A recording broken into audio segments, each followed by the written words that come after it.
Thank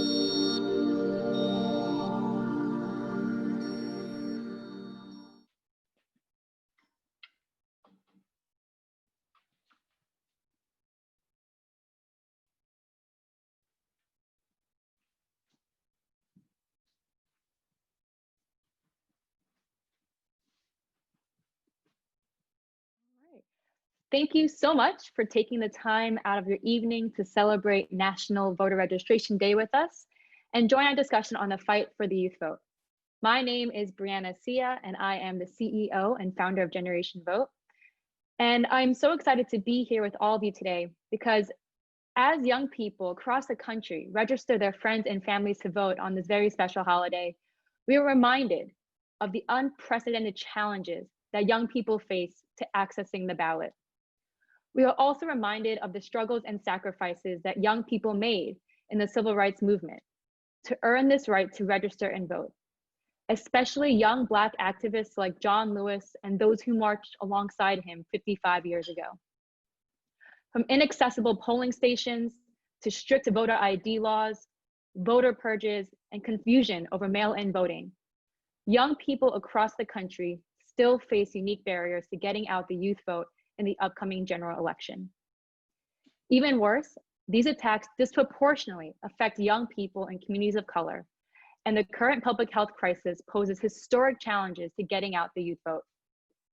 That is why we want to take some time today to talk about the fight for the youth vote and ask that you step up to not only register to vote, but to help us protect our elections this fall. We've asked Robbie Lopez Irizarry, a NYU student and Gen Vote at NYU team leader, to lead this incredible panel and moderate today's discussion. Robbie, take it away. Hi, everyone.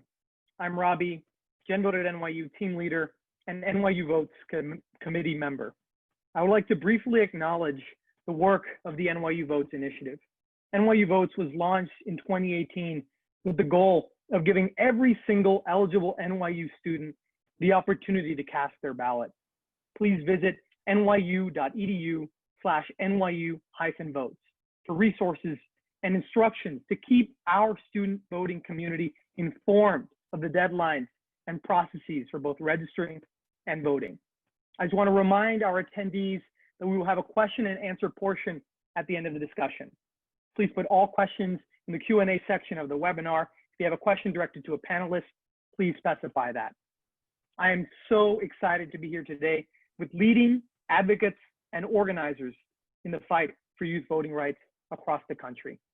Now, let's kick off today's discussion with each panelist introducing yourself and sharing with our audience what you see as the greatest obstacle that young people will face this election cycle. So let's start off with Harold and then move on from there. Yeah, absolutely. Thank you for having me. My name is Harold, and I am the founding president of Every Vote Counts. Every Vote Counts is a nonpartisan organization dedicated to increasing voter turnout nationwide and institutionalizing voter engagement initiatives in various college campuses. That's a really great question. And before I start, I just want to thank you for having me and thank all the other panelists who, do the work day in and day out to really fight for the youth vote. It really is the fight to vote, like my boss, Mr. Michael Waldman says in his book.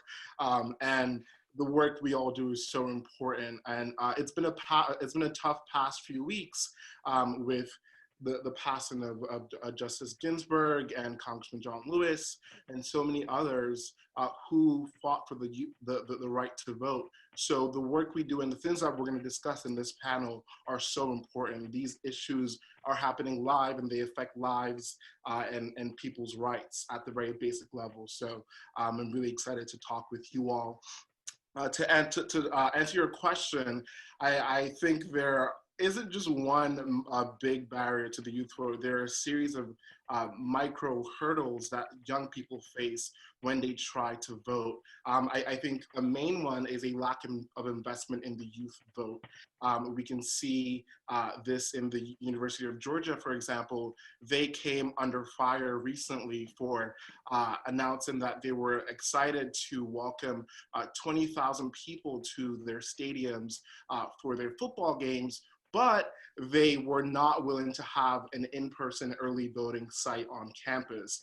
And so this became national news, and a group started a petition which got 2.5 thousand signatories, urging the school to invest in the youth vote and actually provide an early voting site for its students.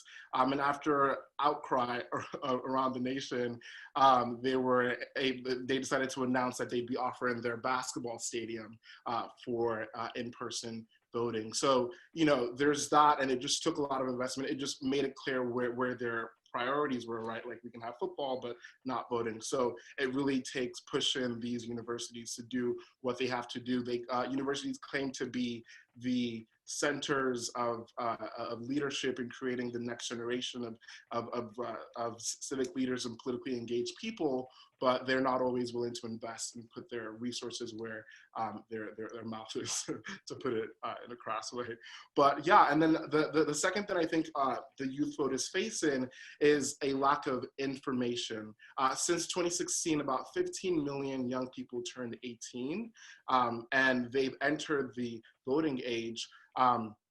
And become eligible to vote, really, but they lack the education and the resources and the awareness of really how to vote, especially during the crisis that we're in right now. States have changed not their laws or their rules, but the processes through which you can vote. You know, do you request your absentee ballot online? Do you have to fill out physical mail? I know I haven't touched a piece of mail in I don't know how long, but you know, we kind of struggle to figure out at Yale, where we sort of pushed for people and where we tried to create as many options for folks to vote. People don't really know how to use a stamp and an envelope, so we had to provide pre-stamped envelopes for ballots. So it's going to be a real challenge. Only about 20% of people between the age of 18 and 24 have used vote by mail. So a major hurdle will be just education and ensuring that young people have all the information that they need to make their voices heard this fall. Absolutely. Nasheen? Hi, thank you for having me. I'm Nasheen Hussain, and I work as the Director of Special Projects at Campus Election Engagement Project, or CEEP, you might know as a CEEP. We work with colleges nationwide. We're nonpartisan, and our mission is to get students to the polls. We register, but mostly get them to the polls, because one barrier many forget is that they are registered, but they just don't vote. I also teach American government as an adjunct in New Jersey, so pretty close to you guys in New York City. So I do wish I was there in person, so one day. I think similar to Harold, this question, there's many barriers, and when it comes to voting, there's already so many hurdles. And when it comes to young people voting, even more hurdles. And now we have a global pandemic with COVID-19 that's completely changed how people are going to vote. So I'd say the biggest hurdle is voting during a pandemic and making sure your vote counts.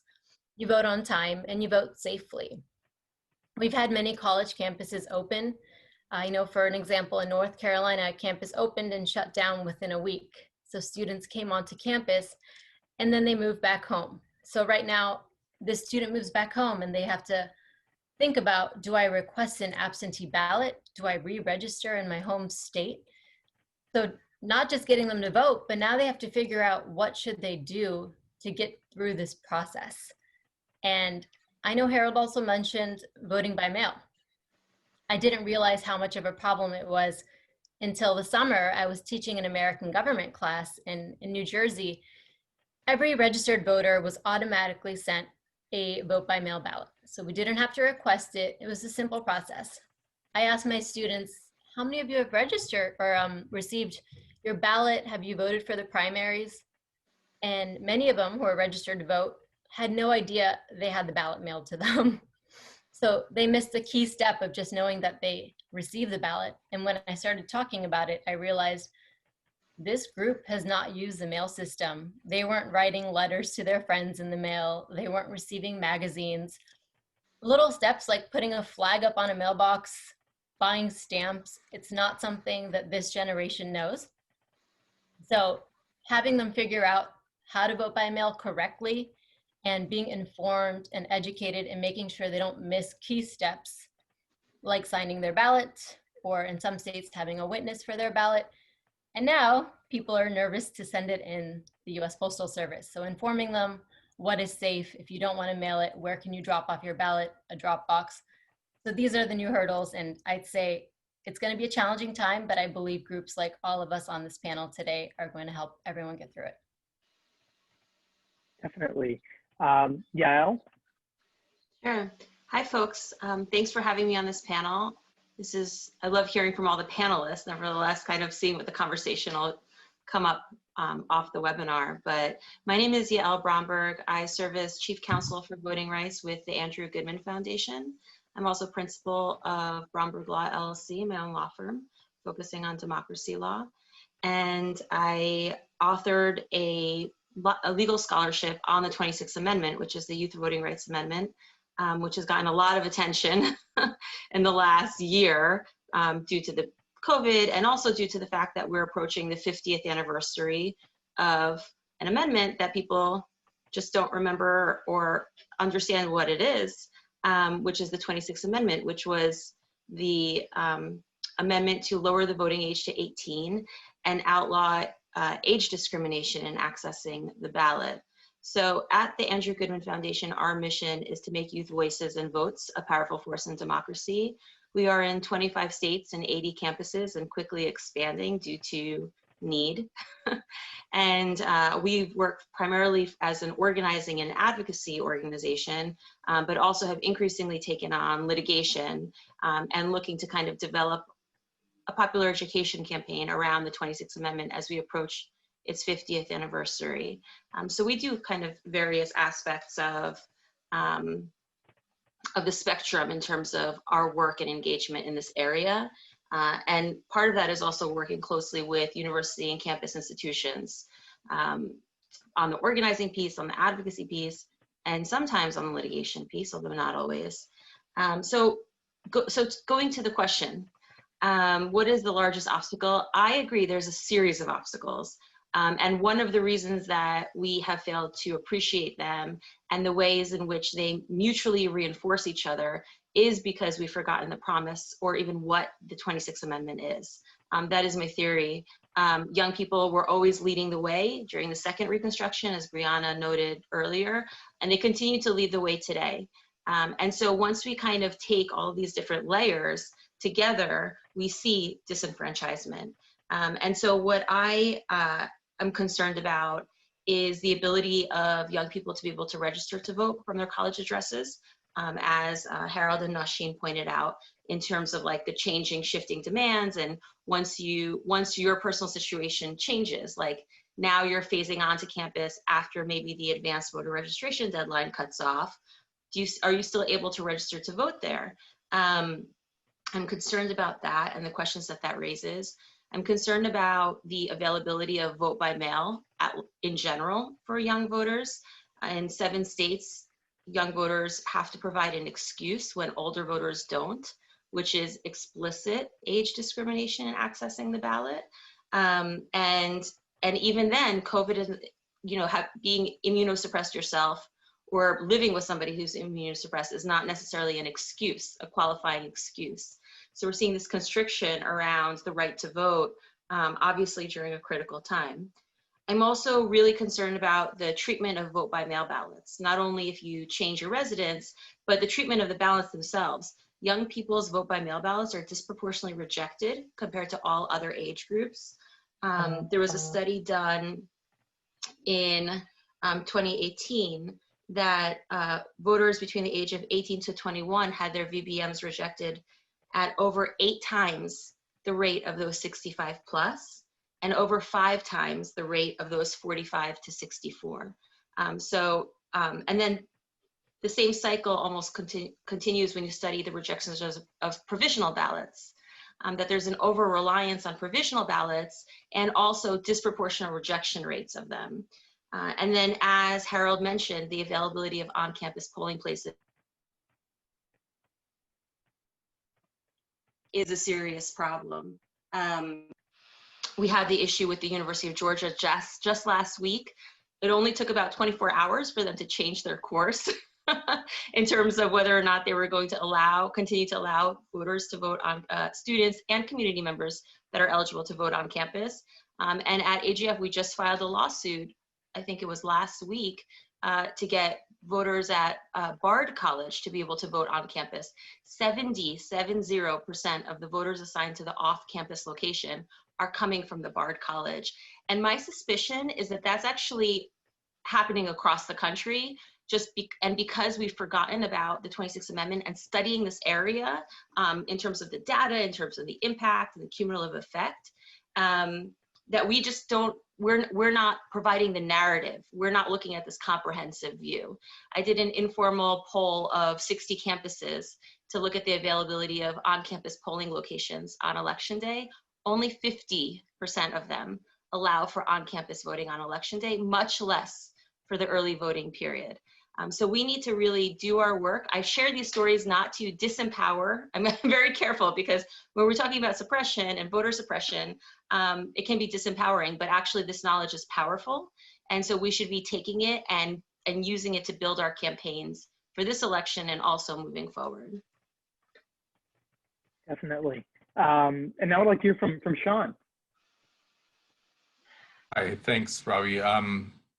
So I'm Sean Morales Doyle. I'm Deputy Director of the Voting Rights and Elections Program at the Brennan Center for Justice. We're a nonpartisan, nonprofit think tank. Probably most people attending know who we are, but we work on protecting and improving our systems of democracy and justice. I try to keep my answers short because I think we're maybe running a little behind schedule, but everyone else has spoken to a lot of what I would have said, not surprisingly. I think maybe this is a cop-out, but the biggest obstacle for younger voters to me is really the same obstacle for everyone this election, which is that we're living in an unprecedented era with new rules and changes in the way that our elections function. It's maybe one that is felt differently and more intensely by younger voters for a variety of the reasons that others have already mentioned. You know, changing the rules on new voters is going to have a different impact than changing the rules on others. And, you know, I think the pandemic has put all of us in more, or many of us in more transient and difficult and ever-changing situations. I think students are often in that situation in normal times, but you know, with campuses making last-minute decisions about opening and closing, and so many other things going on for younger folks in their lives right now, I think all of the changes to the way our elections function are going to have an even more profound impact on those groups. But really, you know, I think we're all facing, people at every age group are facing some new obstacles this election and confusion. And for many of the reasons others have talked about, that those obstacles and that confusion is going to be felt even more intensely among younger voters and newer voters. So. Yeah, and that's a great point. And now I want to finish this off with Brianna here for introductions. Awesome, thanks, Robbie. And thank you everyone for sharing about your work and also the challenges you face. And I won't repeat what everyone mentioned, since I agree wholeheartedly with all of the different obstacles that I think we're facing as young people. In terms of intros, again, my name is Bree Sia. I'm the CEO and founder of Generation Vote. And at Generation Vote, we are a youth-led organization committed to building a movement of young people to stop the youth voter suppression crisis, advance youth voting rights in New York and beyond, and transform the way young people engage in local politics. We're also the co-chairs of the Let New York Vote Youth Working Group with Citizens Union. And Let New York Vote is the largest voting rights coalition fighting for the right to vote. And I believe almost every organization here is a member of the coalition. So I appreciate your support and your work. And many of the reforms that folks mentioned earlier, we are actively fighting for, such as mandating on-campus poll sites on public and private universities in New York State. So definitely check us out. In regards to, I think, the biggest obstacle that young people are facing, besides the structural barriers, I think there's a narrative issue, which is really important to note going into this election cycle. And I think the hype around the youth vote is real. And what we're hearing from our own organizers on the ground is concern that with the unprecedented challenges of both organizing get out the vote efforts during a national pandemic, compounded with intentional and not intentional efforts that suppress the youth vote, will result in disappointment if our generation does not break records on November 3rd of 2020. We saw this in the aftermath of the 2020 primaries in states across the country, where national headlines literally blamed young people for the downfall of candidates like Bernie Sanders and painted young people as unreliable voters. But they didn't mention the fact that young people had to wait on 7-hour lines in a campus in Texas as a result of early voting sites being cut from college campuses specifically. Or the fact that hundreds of thousands of young people may not have the chance and did not have the chance to register to vote due to lack of online voter registration or automatic voter registration in their states. And with in-person voter registration drives canceled on campuses and in high schools, how can you expect us to register to vote and actually exercise our right to vote? So I think that rhetoric of young people disappointing the country if we do not turn out to vote in record-breaking numbers is dangerous, because I think that only adds ammo to people who are actively trying to suppress the youth vote and not invest in voting reforms that disproportionately help young people. So I just want to elevate that as a really important issue for folks going forward, is that we have to understand that young people are not unreliable, we're not apathetic. There's systemic barriers that everyone mentioned earlier that we're trying to overcome. And we have to keep that in mind. Definitely. Now moving on, I just want to remind everyone in the audience, if you have any questions, go ahead and pop them in the Q&A. We're going to get to those toward the end of discussion. But now I want to move on to a question that's going to first be directed at Nasheen, but it's going to be for everyone to answer. And so the question is, how does voter suppression directly impact college students and younger people? Is this impact more race-based, or does it target young people in general? Hi. The question, so I believe it impacts both. And us at SEEP, what we do is we have fellows on the ground. 350 is the approximate number we have in 25 states. And they do election engagement efforts on campus that are trained by state directors on all these voter laws, the ID requirements, where their polling locations are, because these are the tactics that do deter people from voting, and they are hard to navigate. I can only keep up with my own state half the time, and IT American government.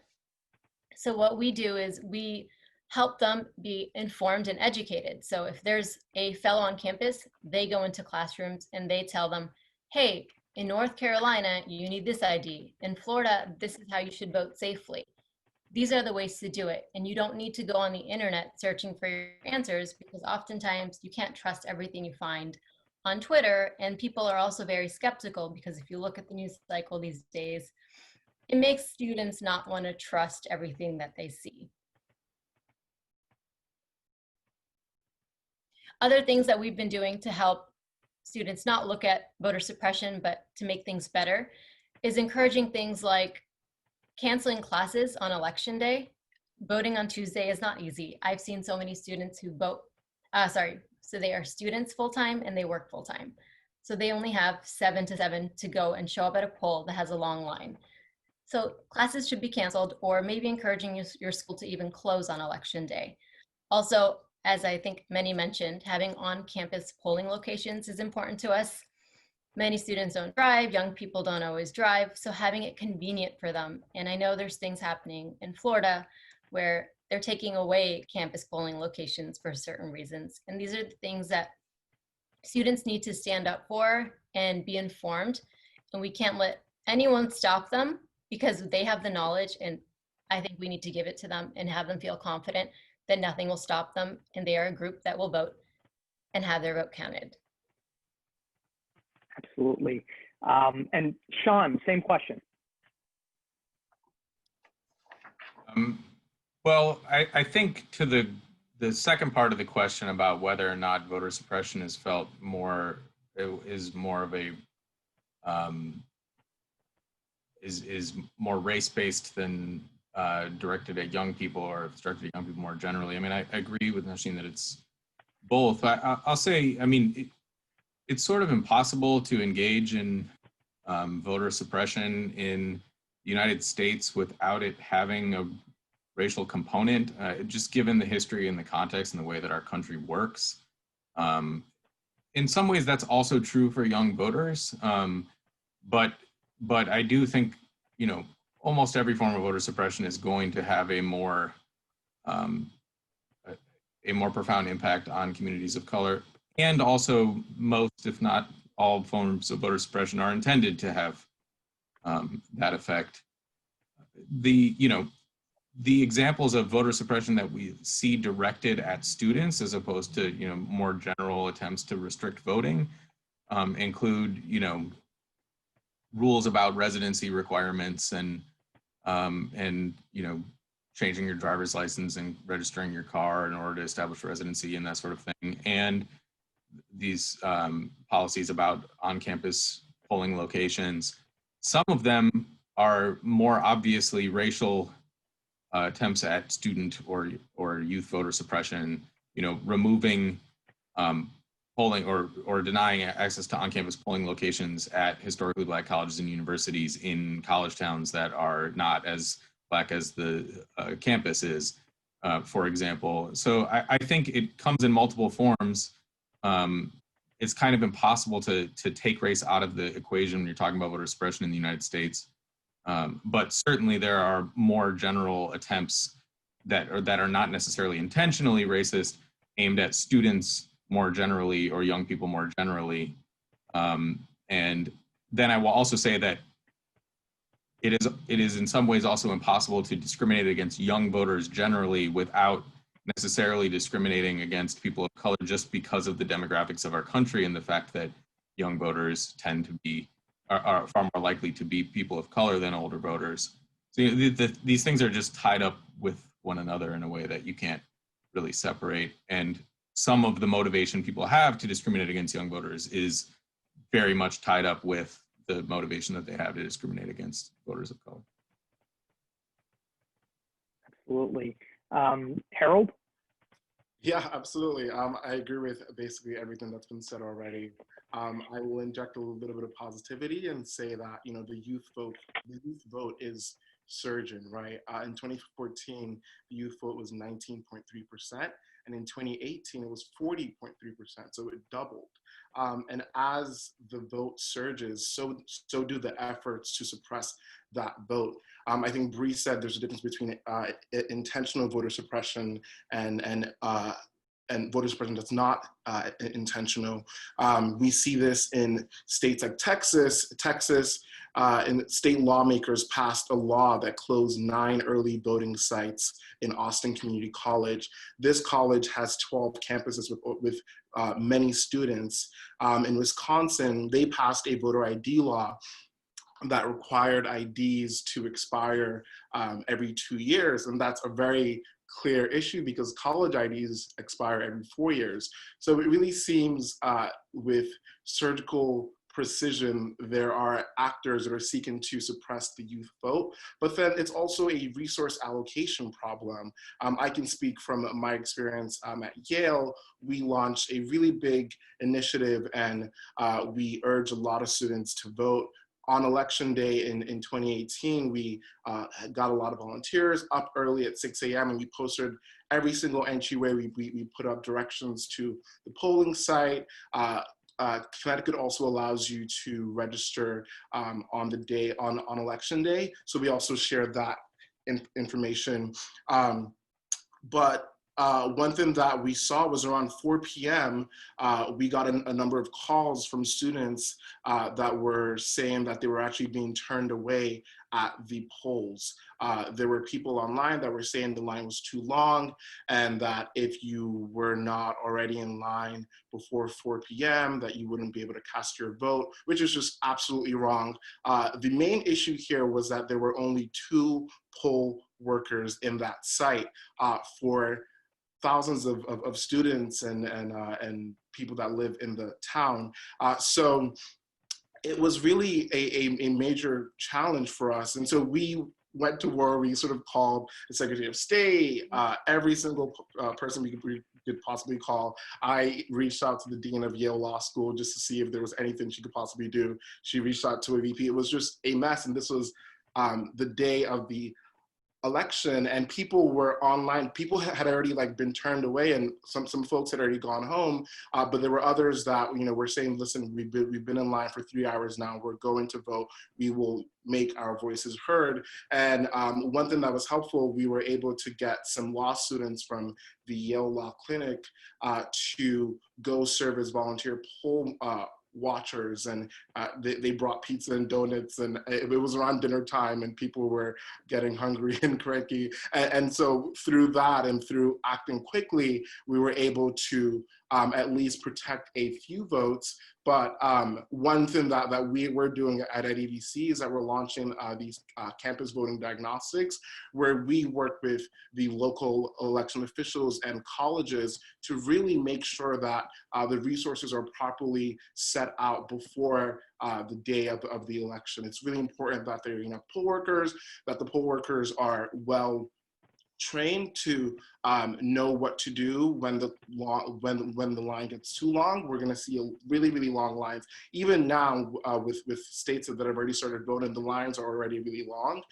So it's really important that the resources are allocated in the right way, and that college students are, you know, given every opportunity that they can possibly have to vote. Absolutely. And now, you know, we're going to go really quickly, Yael and Brianna, same question, and then we're going to move on.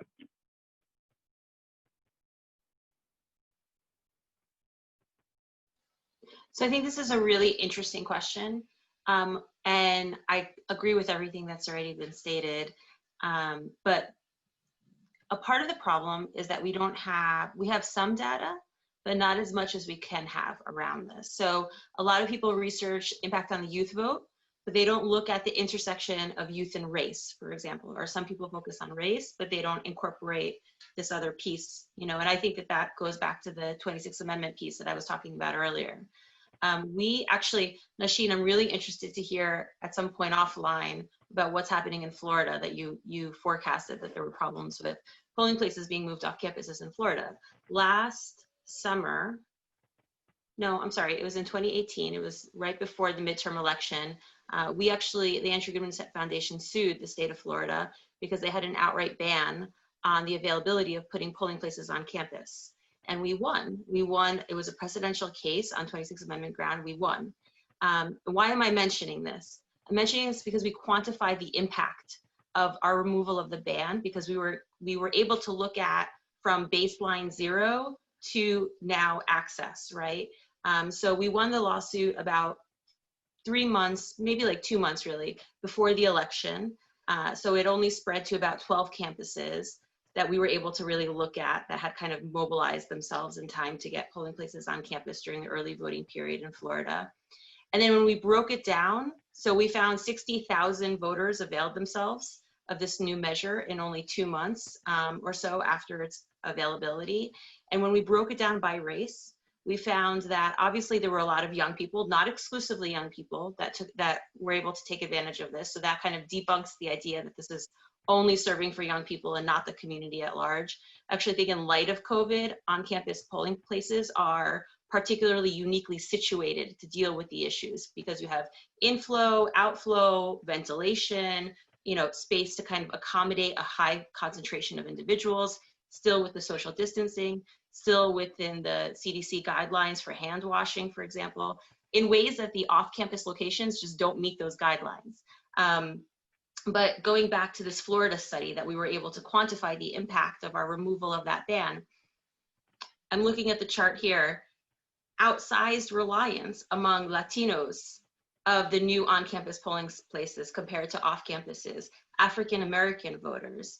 So there is an overlay. And as Sean mentioned earlier, these things are intermixed based on like the US history of voter suppression and slavery, and, you know, the aftermath of slavery that we have yet to reconcile with. You know, you look at Texas, Waller County, There was an HBCU there that's currently in the midst of litigation. It's an HBCU situated in a primarily white county. Of course, they didn't want to give the students equal access to polling locations and hours and days, et cetera. That is ongoing. There's age discrimination claims there. There's race discrimination claims there. There's age and race discrimination claims there. And again, this is an area that we need to kind of continue to study. I have not seen any real analysis around the issue of gerrymandering of college students, of college campuses. And many students will recognize that they're being sent, that half the campus is being sent to this polling location, the other half is being sent to that polling location. That's a huge red flag. That means we actually have to study this. So there's a lot of work that needs to be done in terms of data collection. And my suspicion is, and we saw this at North Carolina, right, that there was a huge congressional gerrymander right through the largest HBCU in the state there. It was A&T. Ironically, the school where the desegregation sit-ins started from those students in 1960, February 1960. And so these are things that we have to continue to analyze, but there is definitely an overlay, not exclusively, but often, and maybe always, depending on the geography that we're looking at. And again, this is more opportunity for us to continue to study this area. Bree? Yeah, I'll only add, and it's just so fascinating listening to all my fellow panelists, and I'm so grateful to know that all of you are fighting the fight, and to also acknowledge that there's a lot of work to be done. So if you are on this call and you want to learn more about these efforts, we'll discuss later in today's conversation about how you can get involved, because we need your help, right? I think the only thing I would add to this is thinking about why is it that people aren't studying this issue? Why don't we have the data, right? And it's because I will say funders, organizations, and even young people are not familiar with this narrative of voter suppression also affecting young people, but it's a really important racial justice conversation that our generation needs to have, that other movements are having, right? And that other POC-led organizations are leading, youth-led, POC-led organizations are building cross-racial, cross-movement coalitions. And we need to make voting rights and voter suppression a #1 issue, because it is disproportionately affecting young BIPOC organizers, young BIPOC voters. And we need to make this an important part of the organizing conversation, so that people start paying attention, so we can get folks investing in doing studies and talking about this issue, and not view young people as monolithic block of voters, right? So that's the only piece I would add here. But I totally agree with what everyone said, and particularly Sean's framing as well about how they are so intertwined, and it's impossible to almost push them apart. Great. And now this question is directed at Yael and Sean. What are organizations like the Brennan Center and the Andrew Goodman Foundation doing to stand against voter suppression of young people and communities of color?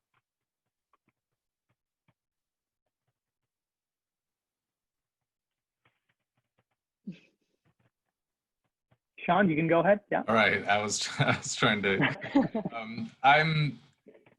The Brennan Center.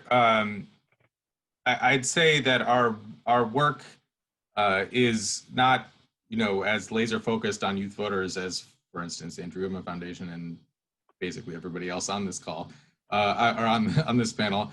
A lot of the work that we do is about expanding democracy and making voting more accessible, generally speaking, and passing policies that are pro-voter and that encourage voting and make it easier to vote.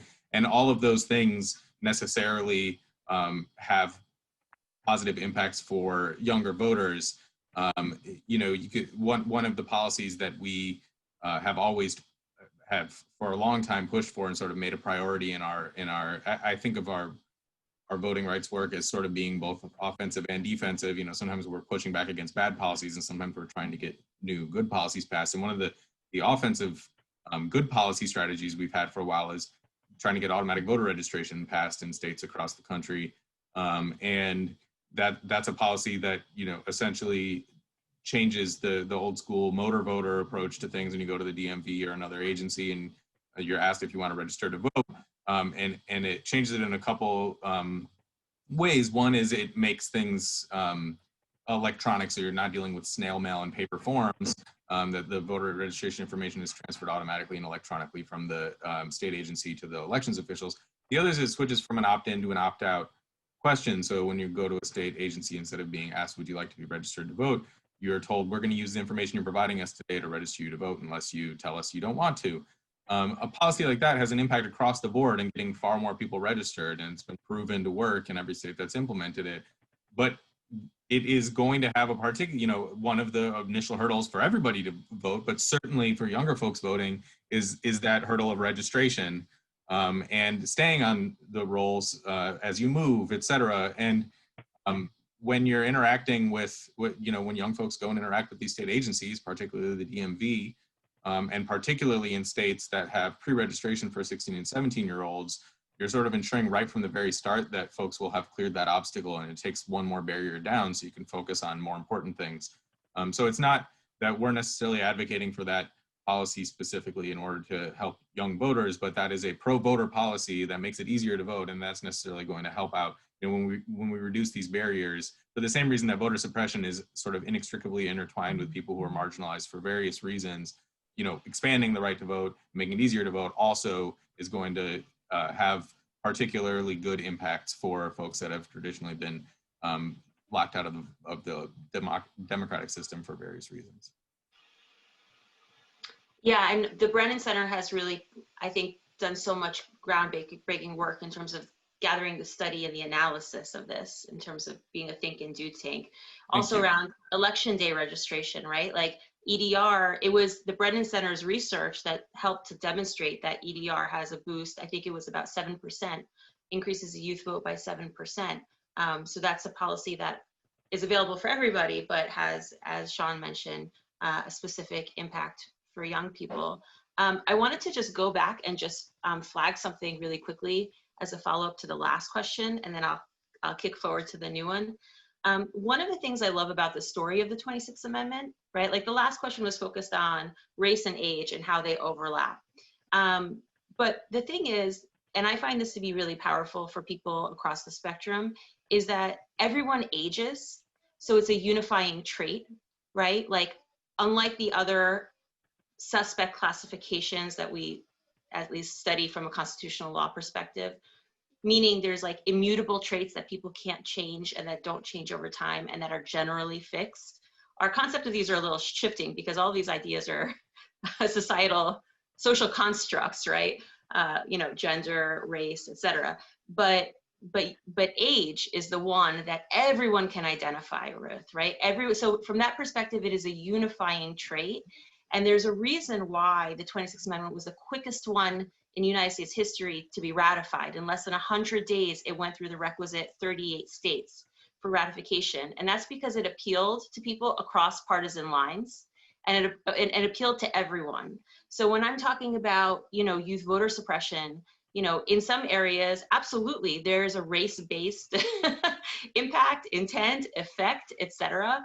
But there's also other areas, and I think, and the reason that I have so much hope for this amendment and obviously for young people organizing as a power base, but for the jurisprudence of this amendment is the fact that it is a unifying piece, that people across the partisan line don't want to be disenfranchised, and they don't want their kids to be disenfranchised. And so in this environment that we're in right now, where everything is so hyper polarized, I actually, it might be just like the optimist in me, right? But I really think that this is the one area in voting rights jurisprudence and voting rights in general that is actually unifying as opposed to divisive.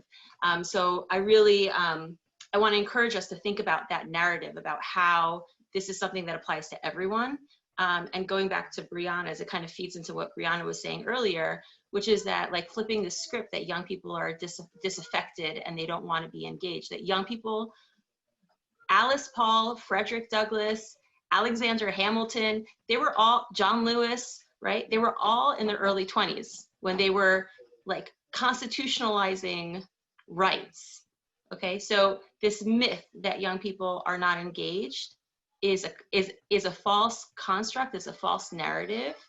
And so anyone that, because you're right, Brianna, people are going to look at this, and they always fall into this piece after the election, say, oh, they failed us. But we just have to push back against it because it's not true. And it becomes a self-professed fulfilling prophecy, almost, just that narrative itself. But I think going back to the question about what we're doing at the AGF. So I'm trying to kind of get the word out around what this amendment is. That's just myself and litigating and building a jurisprudence around it. But the organization itself, as I said, it focuses primarily on organizing and advocacy. So we're very much engaged in the Power to the Polls effort, which I know is going to be plugged later, because young people, 4% of poll workers in 2018 were young voters, 4%. So at about 2/3 were 60 or 65 plus. So we need to kick that number up. So we're engaging with Power to the Polls. We're engaging in National Voter Registration Day like today. And we're also starting to engage on a vote by mail protection project, because I'm really nervous about the VBMs that get rejected.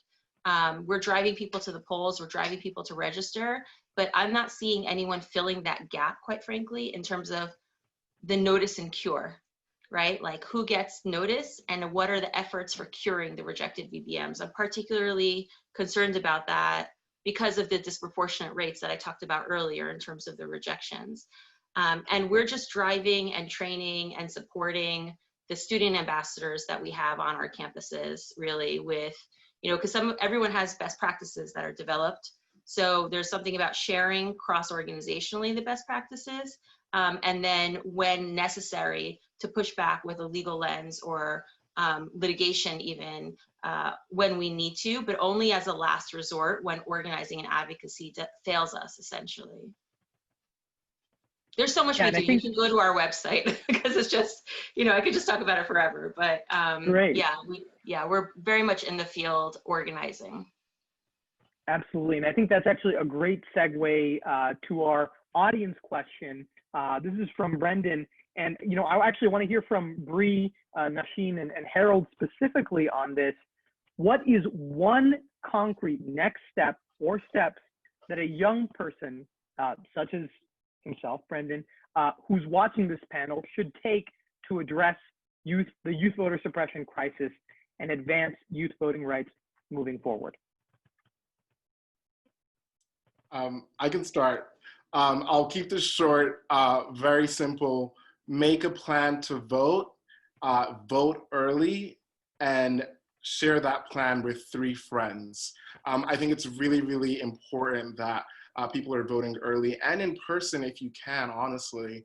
I think there will be such a high demand and high volume of mail ballots that if you can, and if you are, you know, young and in good health and can vote in person early, then it can be really helpful. And then I'll just plug really quickly powerthepolls.org.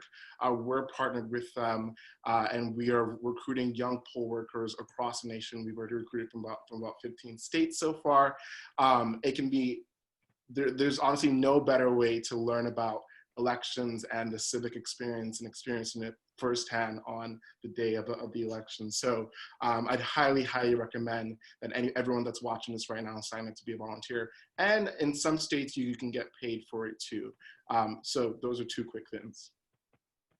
Absolutely. Nasheen, go. Yeah, I'll go really quickly. Just like Harold, organized peer-to-peer outreach is such a powerful way to reach young people. So social media, post it and post it and post it. Don't stop. Share educational information on how to vote by mail, when to vote, encourage voting early, and also go on campus or try doing virtual visits via classrooms and campus clubs or high school, and try to reach as many people as possible, because one strength of being virtual.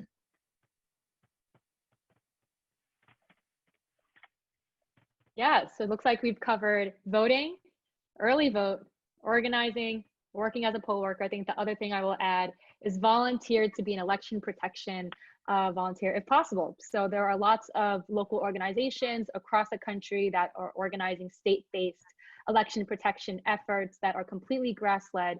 This looks like being a poll rover, in which you basically go to different poll sites and make sure that things are going okay. And that is so important during a pandemic to make sure that PPE standards are being followed. Or you can also help with digital monitoring. So if you do not feel comfortable because of the pandemic to go to physical poll sites and you're voting by mail, we still need your help to monitor, make sure that there is no misinformation being spread about poll sites on social media, which I know a lot of young people are interested in. So if you are in New York or Florida, Generation Vote will be partnering with organizations like Common Cause New York and others to organize young people. So you can check us out at genvote.org. And I'm sure other organizations here may also be engaging in these efforts as well. I know I did it at the Brennan Center a few years ago. Absolutely. And actually, Bree, it's great that you mentioned that, because us at Gen Vote at NYU have actually recently, we are starting a program where we will be able to fund 11 students, NYU students, to be poll watchers, be poll, election protection work. And so, we encourage everyone to apply. So moving on to some other audience questions. I see Vivian Jerez, they have asked a question. I'm a registered voter in my home state of Colorado, but I'm currently living in New York for school. Colorado is only doing mail-in voting this year, but I'm still registered at my Colorado address. I can't find how to change my mailing address on my registration, and I don't have an NYU New York driver's license. How do I get my ballot and vote? Sean, Yael, if you have an answer to that. I can't tell whether the person asking the question wants to vote in New York or in Colorado, and likely they have the option, depending on their particular, situation. Have to choose one, though, obviously. And if the goal is to change registration in Colorado to a New York mailing address, I believe Colorado has online voter registration, and that's something that you should be able to do online in Colorado. If the question is how to register in New York, unfortunately, without a New York driver's license right now, there isn't a way to register online in New York, but you can register in person or by mail in New York. So the answer is basically to go get a voter registration form and fill it out and turn it in. Getting a driver's license in New York right now might be a little bit more difficult. So I think that's the answer. It sort of depends on what the person is trying to do. Okay, awesome. And then, so we have a question from Richard Jordan, who asks, let's say I was a 72-year-old voter in Florida and goes to campus voting station, and I do not know if I have COVID. This really does not seem to be a good way to get community members to vote. Could you please clarify how community members can vote on campus sites? So yeah, what's the process of community members kind of going to vote on campus sites, if anyone wants to answer that.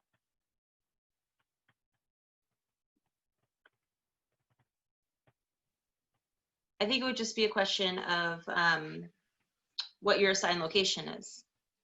So if your assigned polling location for your election district is the on-campus polling site, then that's the one that you go to. It sounded like maybe part of the question was about the safety of voting on an on-campus site during a pandemic, given some of the issues we've seen with spikes on campuses and some voters being more vulnerable than others. I'm not sure, but if that's the case, I can say a couple things. One is, in most states in the country, and certainly in Florida, you can vote by mail without having, everyone has the right to vote by mail. And so if you're particularly concerned about voting in person, then you don't need to. There are some states, unfortunately, where that's not the case, but that is the case in Florida. But I would also say that it is possible to have safe in-person voting during a pandemic. The Brennan Center recently partnered with the Infectious Diseases Society of America to put out guidelines on how to have safe and healthy in-person voting. It does depend in part upon trying to keep lines short and keep places from being crowded. And so That's why it's important to provide as many options and opportunities for people to vote as possible. That includes vote by mail. It also includes early voting, which there's also a great deal of in Florida. And so for folks who are voting in person, I would encourage them to take advantage of early voting to try to, you know, I think some people are saying flatten the voting curve so that you don't have those lines. But it is also incumbent upon elections officials to do the things that they need to make in-person polling locations safe. I think, thankfully, there's been a lot of great work by a lot of elections officials across the country to do that. I've had conversations with supervisors of elections in Florida, for instance, about their plans for PPE, for plexiglass shields, for social distancing measures, for disposable pens and styluses, and cleaning practices, and all kinds of ways to protect against the spread of COVID-19. But if things are done safely, it's possible to do in-person voting well, but I just think it's important to get out the message that people should be taking advantage of all of the different opportunities that there are for voting this year. And just to harken back to something we were all talking about earlier, I do think the changes in the rules this year are going to cause some confusion and are a hurdle for people. But I don't mean to diss the changes in the rules this year, because it's actually been really great to see lots of places in the country changing the way that elections work in order to make it possible to vote during a pandemic, to do it in a healthy and safe way, and to expand those kinds of opportunities, places where I think some of us didn't expect to see it happen. So that does mean there's a lot of work to be done on voter education, but it is good that we're seeing this expansion in the ways that people can vote. Definitely. So I think we're gonna start wrapping up now, and I just want to again repeat the NYU Votes website. It's nyu.edu/NYU-votes. Thank you to the amazing panelists for this important conversation, and to everyone who turned out for this event. What is abundantly clear is that there are forces at work making it as difficult as possible to exercise our rights. We're in a difficult and beyond frustrating time, but we must not lose hope. There are actions that us young people can take to ensure our rights are protected, our polling stations remain open, and our voices are heard. Go to powerthepolls.org. Sign up to be a poll worker. The work is not glamorous, but being a poll worker will help ensure that one more polling place in your community will stay open. Work to get your friends and family members registered to vote and help them make a plan to vote. Sign up to be a roving poll watcher and work to protect your community from voter suppression tactics.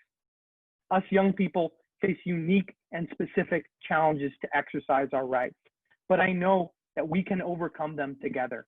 I'm not here to preach to you about the tired talking point of civic duty and just go out and vote. I'm asking you to follow the footsteps of Congressman John Lewis, Willie Velazquez, Ida B. Wells, and Justice Ruth Bader Ginsburg. Our real so-called civic duty is to stand up and work to protect our democracy. Let's do it together.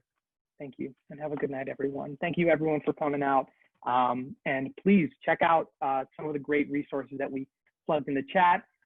Thank you to everyone.